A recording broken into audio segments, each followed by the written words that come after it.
ഓം ശ്രീ ഗുരുഭ്യോ നമ. ജ്യോതിർഗമ ചാനലിലേക്ക് ഏവർക്കും സ്വാഗതം. ഇന്ന് ഞാൻ ചർച്ച ചെയ്യുന്നത് 2024 ജൂൺ മാസഫലം ചിങ്ങക്കൂറുകാർക്കും ചിങ്ങലഗ്നക്കാർക്കും എങ്ങനെയാകും എന്നുള്ളതിനെ പറ്റിയാണ്.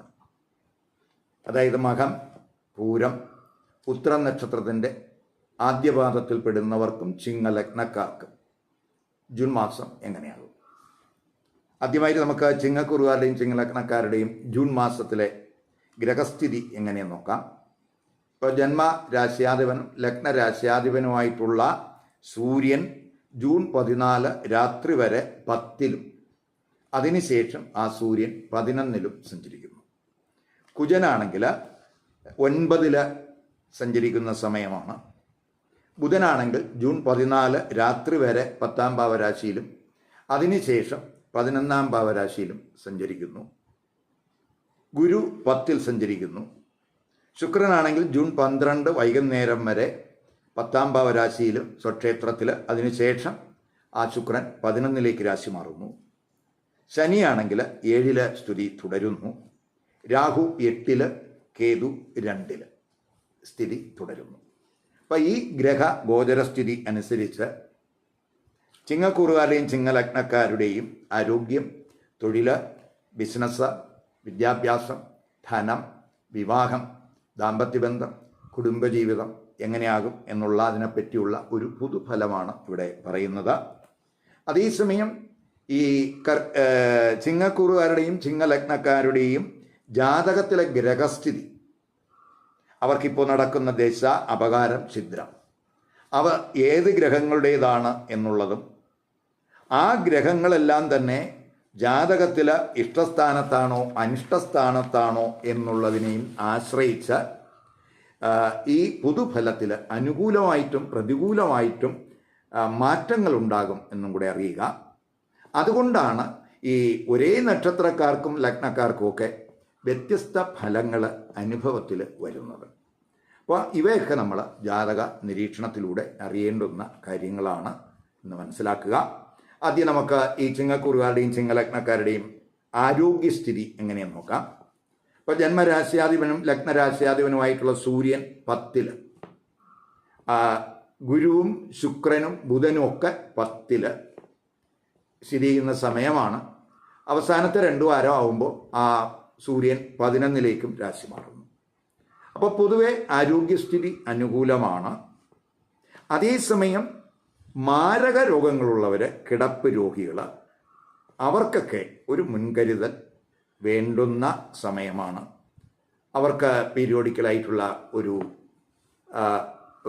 ഒരു റിവ്യൂ ഈ സമയത്ത് ആവശ്യമാണ്. അതുപോലെ തന്നെ ശനി ജന്മരാശിയിൽ ദൃഷ്ടി ചെയ്യുന്നുണ്ട്. അപ്പോൾ അത് സുഖസ്ഥാനത്തും ആ ശനിയുടെ ദൃഷ്ടിയുണ്ട്. സുഖസ്ഥാനാധിപൻ എന്ന് പറയുന്നത് കുജനാണ്. ആ കുജനെയും ആ ശനി ദൃഷ്ടി ചെയ്യുന്നുണ്ട്. അപ്പം രോഗസ്ഥാനാധിപനാണ് ശനി. 6-ാം ഭാവാധിപനായിട്ടുള്ള ശനി 7-ൽ നിൽക്കുന്നു. അതിനാൽ ആരോഗ്യത്തിൽ നമ്മൾ ചെറിയ ശ്രദ്ധ കൊടുക്കണം. അഷ്ടമ രാശിയിൽ രാഹുവും കൂടെ സ്ഥിതി ചെയ്യുന്ന സമയമായതുകൊണ്ട് ദൂരയാത്രകളിലൊക്കെ ഒരു ശ്രദ്ധ വേണം. ഡ്രൈവിങ്ങിലൊക്കെ ശ്രദ്ധ വേണം. അതുപോലെ മുതിർന്നവരൊക്കെ ആണെങ്കിൽ ആ ശ്രദ്ധ കൊണ്ടുള്ള വീഴ്ച, ക്ഷതം, മുറിവ് ഇവയ്ക്കൊക്കെ സാധ്യതയുള്ള സമയമാണ്. അപ്പോൾ അവിടേക്ക് നമ്മൾ ശ്രദ്ധിക്കണം. പൊതുവെ ഒരു ഭയം, ഉത്കണ്ഠ ഒക്കെ ഫീൽ ചെയ്യുന്ന സമയമാണ് എന്നറിയുക. അതുപോലെ ആഹാരത്തിൽ ഒക്കെ തന്നെ ഒരു കെയർ വേണ്ടുന്ന സമയമാണ്. ഇനി നമുക്ക് തൊഴിൽ സ്ഥിതി ചിന്തിക്കാം. തൊഴിൽ സ്ഥിതി ചിന്തിക്കുമ്പോൾ സൂര്യൻ 10-ലാണ്. ശുക്രൻ 10-ാം ഭാവാധിപനായിട്ട് ആ 10-ൽ നിൽക്കുകയാണ്. ശുക്രനാണെങ്കിൽ മാളവ്യ യോഗാവസ്ഥയിലാണ്. കുജൻ ഭാഗ്യസ്ഥാനാധിപനായിട്ട് ഭാഗ്യസ്ഥാനത്തുണ്ട്. അപ്പോൾ തൊഴിൽ സ്ഥിതി പൊതുവെ ഭദ്രമാണ്, അനുകൂലമാണ്. തൊഴിലിൽ പൊതുവെ ആക്റ്റീവാകും. ഹാർഡ് വർക്കിനൊക്കെ തയ്യാറാകും. മുൻപ് ഹാർഡ് വർക്ക് ചെയ്തതിൻ്റെ ഫലമൊക്കെ കണ്ടു തുടങ്ങുന്ന സമയം എന്ന് തന്നെ പറയാം. അപ്പോൾ തൊഴിലിലൊക്കെ ഉയർച്ച, സ്ഥാനക്കയറ്റം, ഉയർന്ന അധികാരം, ഉത്തരവാദിത്വമൊക്കെ ഈ സമയത്ത് ഈ കൂറുകാർക്ക് ഉണ്ടാകാൻ സാധ്യതയുണ്ട്. പൊതുവെ കോൺഫിഡൻസ് ലെവൽ ഉയരുന്ന സമയമാണ്. നമുക്ക് ഏത് ടഫ് സിറ്റുവേഷനും തരണം ചെയ്യാൻ കഴിയും എന്ന ഒരു തോന്നൽ നമുക്കുണ്ടാകും. ഇപ്പോൾ തൊഴിലിടത്ത് കമ്മ്യൂണിക്കേഷനൊക്കെ തന്നെ വളരെ ഇമ്പ്രസീവ് ആകും. സർക്കാരുമായിട്ടുള്ള ബന്ധമൊക്കെ ശക്തമാകും. സ്വന്തം കഴിവ് കൊണ്ടുള്ള ഉയർച്ചയാണ്. അങ്ങനെ സ്വന്തം കഴിവ് കൊണ്ടുള്ള ഉയർച്ചയൊക്കെ വരുമ്പോൾ പ്രത്യേകിച്ച് ശത്രുക്കളുടെയൊക്കെ എതിർപ്പുകൾ ഈ സമയത്ത് കുറയും. തൊഴിലിടത്ത് ആദരവ്, അംഗീകാരം, തൊഴിൽ വഴിയൊക്കെ ധനനേട്ടമൊക്കെ ഉണ്ടാകാവുന്ന സമയമാണ്. അപ്പോൾ സർക്കാർ തൊഴിലൊക്കെ അന്വേഷിക്കുന്നവർക്ക് തൊഴിൽ ലഭിക്കുന്നതിനും സാധ്യത കൂടുതലാണ്. കാരണം സൂര്യൻ 10-ലാണ് നിൽക്കുന്നത്. കർമ്മഭാവാധിപനും 10-ൽ നിൽക്കുന്നുണ്ട്, ഗുരുവും 10-ൽ നിൽക്കുന്നുണ്ട്. അപ്പോൾ പൊതുവെ നമ്മൾ നോക്കുമ്പോൾ 5-ാം ഭാവാധിപനായിട്ടുള്ള ഗുരു ആ 10-ൽ നിൽക്കുന്ന സമയമാണ്. അപ്പോൾ അവയൊക്കെ തന്നെ തൊഴിൽ ചെയ്യുന്നവർക്ക് വലിയ സാമ്പത്തിക നേട്ടത്തിന് സാധ്യത കാണുന്നുണ്ട്. തൊഴിൽ അന്വേഷകർക്കും അനുകൂല സമയമാണ്. അതുപോലെ തന്നെ ഈ മറ്റുള്ളവർക്ക്, ചിലരെ സംബന്ധിച്ചിടത്തോളം മറ്റുള്ളവർക്ക് തൊഴിൽ കൊടുക്കുന്നതിനുള്ള ഒരു അവസ്ഥയും കൂടെ അവർക്കുണ്ടാകും. ഇപ്പോൾ സ്വന്തമായിട്ടൊക്കെ തൊഴിൽ ചെയ്ത് സ്വയം സ്ഥാപനങ്ങളൊക്കെ നടത്തി വരുന്നവർക്ക് മറ്റുള്ളവർക്ക് തൊഴിൽ കൊടുക്കാനുള്ള ഒരു അനുകൂല സാഹചര്യമൊക്കെ അവർക്ക് ഉണ്ടാകും. പ്രത്യേകിച്ച് ടെക്നോളജി റിലേറ്റഡ് ആയിട്ടുള്ള വർക്ക് ചെയ്യുന്നവർക്ക് തൊഴിലിലൊക്കെ ഭാഗ്യാനുഭവം ഉണ്ടാകുന്ന സമയം എന്ന് തന്നെ പറയാം. വിദേശത്ത് തൊഴിൽ അന്വേഷിക്കുന്നവർക്കും പൊതുവെ അനുകൂല സമയമായിട്ട് കാണുന്നുണ്ട്. ഇനി നമുക്ക് ബിസിനസ്സുകാർക്ക്, ഇപ്പോൾ ബിസിനസ്സുകാരെ സംബന്ധിച്ചിടത്തോളം 7-ാം ഭാവാധിപൻ 7-ൽ തന്നെ മൂലത്രികോണ രാശിയിൽ നിൽക്കുന്ന സമയമാണ്. ബിസിനസ് കാരകൻ ബുധനാണ്. ഭാവകാരകനായിട്ടുള്ള ശുക്രൻ, ബുധനും ശുക്രനും ഒക്കെ 10-ഉം 11-ഉം ഭാവരാശികളിലൂടെ സഞ്ചരിക്കുന്ന മാസമാണ് ജൂൺ മാസം. അപ്പോൾ ബിസിനസ്സിൽ ഒരു പുരോഗതി, സാമ്പത്തിക നേട്ടം, ലാഭവർദ്ധനവ് ഒക്കെ പ്രതീക്ഷിക്കാവുന്ന സമയമാണ്.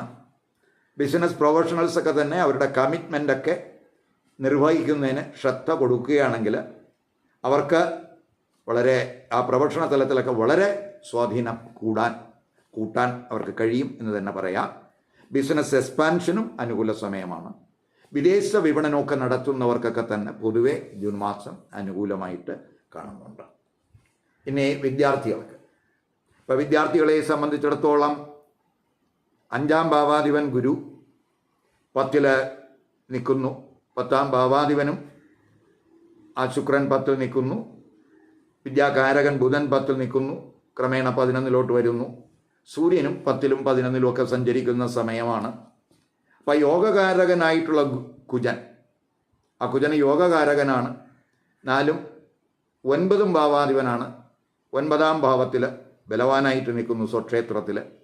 അപ്പോൾ വിദ്യാർത്ഥികൾക്ക് അവർ ആഗ്രഹിക്കുന്ന അനുസരിച്ച് അവർ ആസൂത്രണം ചെയ്യുന്നതിനനുസരിച്ച് ഉള്ള ഒരു പഠന മുന്നേറ്റം ഈ ജൂൺ മാസത്തിൽ ഉണ്ടാകും എന്ന് തന്നെ പറയാം. പരീക്ഷകളിലൊക്കെ നേട്ടം, ഉന്നത വിജയം, ഉയർന്ന സ്കോറൊക്കെ സാധ്യമാക്കാൻ കഴിയും. ആഗ്രഹിക്കുന്ന കോഴ്സിലൊക്കെ അഡ്മിഷൻ സാധ്യമാകും. ക്രിയേറ്റീവ് തലത്തിലൊക്കെ പ്രവർത്തിക്കുന്നവർക്കും മറ്റ് കലാ പ്രവർത്തനങ്ങളൊക്കെ പങ്കെടുക്കുന്നവർക്കുമൊക്കെ തന്നെ അനുകൂല സമയമാണ്. അതേസമയം എക്സ്ട്രാ കരിക്കുലർ ആക്ടിവിറ്റീസിലൊക്കെ പങ്കെടുക്കുന്ന വിദ്യാർത്ഥികൾ അവയുടെ പ്രവർത്തനങ്ങൾ പഠനത്തെ ബാധിക്കാതിരിക്കാൻ ശ്രദ്ധിക്കണം.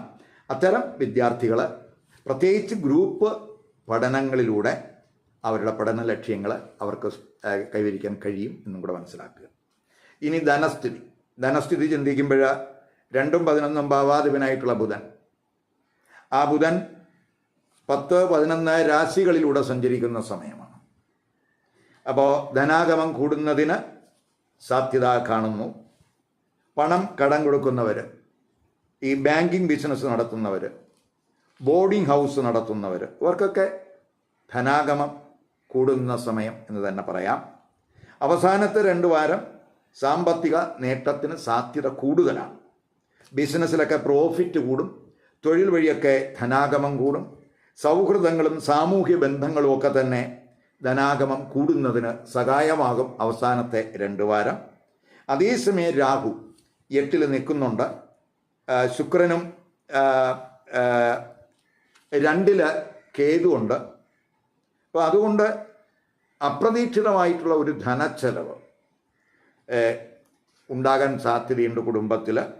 അപ്പോൾ അതുപോലെ തന്നെ അതുകൊണ്ട് ഈ അഷ്ടമത്തിലൊക്കെ രാഹു നിൽക്കുന്നത് കൊണ്ടും 2-ലെ കേതുവൊക്കെ നിൽക്കുന്നത് കൊണ്ടും പൊതുവെ നമ്മൾ ഈ ധനപരമായിട്ടുള്ള കാര്യങ്ങളിൽ ഒരു കെയർ വേണം. രണ്ടില് കേതു നിൽക്കുന്നുവെങ്കിൽ അവിടെ ഗുരുവിൻ്റെ ദൃഷ്ടിയൊക്കെ ഉണ്ട്. അതൊക്കെ നമുക്ക് ഒരു നമ്മുടെ ധനം വിനിയോഗിക്കുന്നതിലൊക്കെ ഒരു നിയന്ത്രണം ഏർപ്പെടുത്താൻ ആ ഗുരുവിൻ്റെ രണ്ടിലെ ദൃഷ്ടിക്ക് കഴിയും. അപ്പോൾ കഴിവതും ധനസംബന്ധമായിട്ടുള്ള തീരുമാനമൊക്കെ എടുക്കുന്നതിൽ നമ്മൾ ഒരു ശ്രദ്ധ വേണം. അഷ്ടമത്തിൽ രാഹു നിൽക്കുന്നത് കൊണ്ട് ക്വിക്കായിട്ട് നമ്മൾ ഒരു ഡിസിഷനും എടുക്കരുത്. വളരെ ആലോചിച്ച് വേണം ധനപരമായിട്ടുള്ള തീരുമാനങ്ങൾ എടുക്കേണ്ടത്. ഇനി നമുക്ക് വിവാഹം, ദാമ്പത്യ ബന്ധം, കുടുംബജീവിതം എങ്ങനെയെന്ന് നോക്കാം. ഇപ്പോൾ 7ാം ഭാവാധിപൻ 7 തന്നെ നിൽക്കുന്ന സമയമാണ്. പ്രത്യേകിച്ച് ശനി 7ാം ഭാവാധിപനാണ്, 6ാം ഭാവാധിപനും കൂടെയാണ്. ആ 7ാം ഭാവാധിപനായിട്ടുള്ള ശനി മൂലത്രികോണ രാശിയിൽ നിൽക്കുന്ന സമയമാണ്. ശശമഹായോഗ അവസ്ഥയിലാണ്. അപ്പോൾ വിവാഹ ആലോചനകളൊക്കെ ഉണ്ടാകും. ഇപ്പം ശനിക്ക് 6ാം ഭാവാധിപത്യം ഉള്ളതിനാൽ വിവാഹം നിശ്ചയിക്കൽ ചിലപ്പോൾ ചെറിയ തടസ്സമോ അല്ലെങ്കിൽ അല്പം കാലതാമസമോ ഒക്കെ ചിലപ്പോൾ ഉണ്ടായെന്ന് വരാം. അഥവാ ജീവിത പങ്കാളിയെ സെലക്ട് ചെയ്യുന്നതിൽ ഒരു ശ്രദ്ധ കൊടുത്തു പോകേണ്ടുന്ന സമയവും കൂടെയാണ്. 5ാം ഭാവാധിപനായിട്ടുള്ള ഗുരു 10ലാണ്. ലഗ്നാധിപനായിട്ടുള്ള സൂര്യനും ഗുരുവുമായിട്ട് ആ 10ലൊക്കെ യോഗം വരുന്നുണ്ട്. അപ്പോൾ പ്രണയചിന്തകളൊക്കെ ഉണ്ടാകും. അവസാനത്തെ 2 വാരമൊക്കെ ആകുമ്പോൾ ആ ശുക്രനും ബുധനും ഒക്കെ 11ലേക്കാണ് രാശി മാറുന്നത്. സൂര്യനും 11ലേക്ക് രാശി മാറുന്നു. അപ്പോൾ അതൊക്കെ ഈ കമിതാക്കൾക്ക് പൊതുവെ അനുകൂല സാഹചര്യം ഉണ്ടാക്കും എന്ന് തന്നെ പറയാം. അപ്പോൾ സൂര്യൻ്റെയൊക്കെ ദൃഷ്ടി 5ൽ വരുന്നത് കൊണ്ട് ഇടയ്ക്കിടയ്ക്ക് ഈ കമിതാക്കൾക്കിടയിൽ ഈഗോ റിലേറ്റഡ് ആയിട്ടുള്ള ചില ഇഷ്യൂസ് ചിലപ്പോൾ ഉണ്ടാകാം. ചിലപ്പോൾ അല്പം ടെൻഷനൊക്കെ അവർക്കിടയിൽ വരാം. ചെറിയ തർക്കങ്ങളൊക്കെ ഉണ്ടായെന്ന് വരാം. അതിലൊക്കെ ഒന്ന് ശ്രദ്ധിക്കണം. ഇനി ദാമ്പത്യ ബന്ധത്തിലോട്ട് വരുമ്പോൾ, ദാമ്പത്യ ബന്ധം ചിന്തിക്കുമ്പോൾ പ്രത്യേകിച്ച് നവദമ്പതികൾ അവർ കൂടുതൽ വിട്ടുവീഴ്ചയ്ക്കും സംയമനത്തിനുമൊക്കെ തയ്യാറാകേണ്ടുന്ന മാസമായിട്ട് മനസ്സിലാക്കുക. 7ാം ഭാവാധിപൻ ശനി 7 നിൽക്കുന്നത് ഗുണകരമാണ് എങ്കിലും ശനി 6ാം ഭാവാധിപനും കൂടിയാണെന്ന് മനസ്സിലാക്കുക. അപ്പോൾ ശനി ജന്മരാശിയിൽ ദൃഷ്ടി ചെയ്യുന്നുണ്ട്. 8ലാണെങ്കിൽ രാഹു സ്ഥിതി ചെയ്യുന്നുണ്ട്. അതിനാൽ ഈ ദാമ്പത്യ ബന്ധത്തിൽ അല്പം കെയർ വേണം. ജീവിത പങ്കാളിയുടെ നിയന്ത്രണത്തിൽ ആകാനുള്ള ഒരു സാധ്യത, പ്രത്യേകിച്ച് ഈ കൂറുകാർ അവരുടെ നിയന്ത്രണത്തിലാകാനും സാധ്യതയുണ്ട്. അവസാനത്തെ 2 വാരമൊക്കെ ആകുമ്പോൾ ശുക്രൻ 11ൽ സൂര്യനുമായിട്ടൊക്കെ ഒരു ബന്ധം വരുന്നുണ്ട്. അപ്പം എതിർലിംഗക്കാരുമായിട്ട് ഈ 11ൽ ശുക്രനും അതുപോലെ 11ൽ സൂര്യനുമായിട്ടൊക്കെ ഒരു ബന്ധം വരുമ്പോൾ എതിർലിംഗക്കാരുമായിട്ടുള്ള സൗഹൃദങ്ങളിലൊക്കെ ഒരു കെയർ വേണം. അപ്പോൾ ചിലപ്പോൾ ഒന്നിലധികമൊക്കെ ബന്ധം ഉണ്ടാകാനും അതുവഴി എന്തെങ്കിലുമൊക്കെ അപവാദങ്ങളൊക്കെ ഉണ്ടാകാനും സാധ്യതയുണ്ട്. അപ്പോൾ അവിടെയൊക്കെ ശ്രദ്ധിക്കണം. ഇപ്പോൾ കുടുംബജീവിതം ചിന്തിക്കുമ്പോൾ 2ൽ കേതു, അതുപോലെ 4ൽ ഈ ഗുരുവിൻ്റെ ദൃഷ്ടിയൊക്കെ ആദ്യത്തെ ഉണ്ട്. അപ്പോൾ ആദ്യ 2 വാരം ശുക്രനും ബുധനും സൂര്യനും ഒക്കെ തന്നെ 4 ദൃഷ്ടിയുണ്ട്. അപ്പോൾ ശനിയുടെ ദൃഷ്ടിയും കുജൻ്റെ ദൃഷ്ടിയും ഒക്കെ 4ലുള്ള സമയമാണ്. അപ്പോൾ ഗുരു, ശുക്രൻ, ബുധൻ 4ൽ ദൃഷ്ടി ചെയ്യുന്നത് പ്രത്യേകിച്ച് കുടുംബത്തിൽ സന്തോഷം, സുഖമൊക്കെ ഉണ്ടാകുന്നതിന് സഹായകമാണ്. അതുപോലെ കുടുംബത്തിൽ നമുക്കിപ്പോൾ വീട്, വാഹനം വാങ്ങാൻ ആഗ്രഹിക്കുന്നവർക്ക്, ഇപ്പോൾ സുഖ സൗകര്യങ്ങൾ മെച്ചപ്പെടുത്താൻ ആഗ്രഹിക്കുന്നവർക്ക്, അല്ലെങ്കിൽ വസ്തുക്കൾ വാങ്ങാൻ ആഗ്രഹിക്കുന്നവർക്ക്, അവർക്കൊക്കെ തന്നെ അവരുടെ ആഗ്രഹങ്ങൾക്കൊക്കെ അനുകൂലമായിട്ടുള്ളൊരു സാഹചര്യമാണ് ആ ജൂൺ മാസത്തിലെ ഗ്രഹസ്ഥിതി കൊണ്ടുണ്ടാകുന്നത്. അതുപോലെ തന്നെ കുടുംബ അംഗങ്ങൾക്കിടയിൽ തെറ്റിദ്ധാരണകൾ ഉണ്ടാകുന്നതിനൊക്കെ സാധ്യതയുണ്ട്. ചെറിയ തർക്കങ്ങൾ ഒക്കെ ഈ സമയത്തുണ്ടാകാം. അവയിലൊക്കെ ഒരു കെയർ ഈ കുറുകാരുടെ ഭാഗത്ത് വേണം. ജൂൺ 1, 2, 10, 11, 24, 25 ഈ തീയതികൾ അത്രത്തോളം അനുകൂല ദിവസങ്ങളല്ല എന്നുള്ളത് കൊണ്ട് ഈ ദിവസങ്ങളിൽ ശുഭകർമ്മങ്ങൾ, പുത്തൻ സംരംഭങ്ങൾ, സുപ്രധാന തീരുമാനങ്ങൾ ഇവയൊക്കെ ഒഴിവാക്കാൻ ഈ കുറുകാർ ശ്രദ്ധിക്കണം. ചിങ്ങക്കുറുകാരുടെയും ചിങ്ങലഗ്നക്കാരുടെയും ഫലമാണ് ഇവിടെ പറഞ്ഞത്. ഇപ്പോൾ ചിങ്ങക്കുറുകാർക്ക് എല്ലാവർക്കും ചിങ്ങലഗ്നം വരണമെന്നില്ല. ചിലർക്ക് ചിങ്ങലഗ്നമാകാം, മറ്റു ചിലർക്ക് വ്യത്യസ്തമായിട്ടുള്ള ലഗ്നരാശികൾ വരാം. ഇപ്പോൾ ചിങ്ങക്കൂറും ചിങ്ങലഗ്നവും ഒന്നായിട്ട് വരുന്നവർക്ക് ഈ പൊതുഫലത്തിൽ വലിയ വ്യത്യാസം ഉണ്ടാകില്ല. അതേസമയം ലഗ്നരാശികൾ വ്യത്യസ്തമായിട്ടുള്ള ചിങ്ങക്കുറുകാരെ സംബന്ധിച്ചിടത്തോളം അവർക്ക് അവരുടെ ലഗ്നരാശി അറിയാമെങ്കിൽ ആ ലഗ്നരാശിയുമായി ബന്ധപ്പെട്ട് പറയുന്ന ഫലവും ഇതിനോടൊപ്പം കേൾക്കുക. അങ്ങനെ കേൾക്കുകയാണെങ്കിൽ ജൂൺ മാസത്തെ ആ ഒരു പൊതുഫലത്തിൻ്റെ കൃത്യരൂപം കിട്ടാൻ അത് സഹായകമാകും. മാത്രമല്ല ലഗ്നഫലത്തിന് കൂടുതൽ കൃത്യതയുണ്ട് എന്നുള്ളത് കൊണ്ട് ലഗ്നഫലവും കൂടെ കേൾക്കാൻ ഈ കുറുകാർ ശ്രമിക്കുക. ഈ വീഡിയോ ഇഷ്ടപ്പെട്ടുവെങ്കിൽ ലൈക്ക് ചെയ്യുക, ഷെയർ ചെയ്യുക.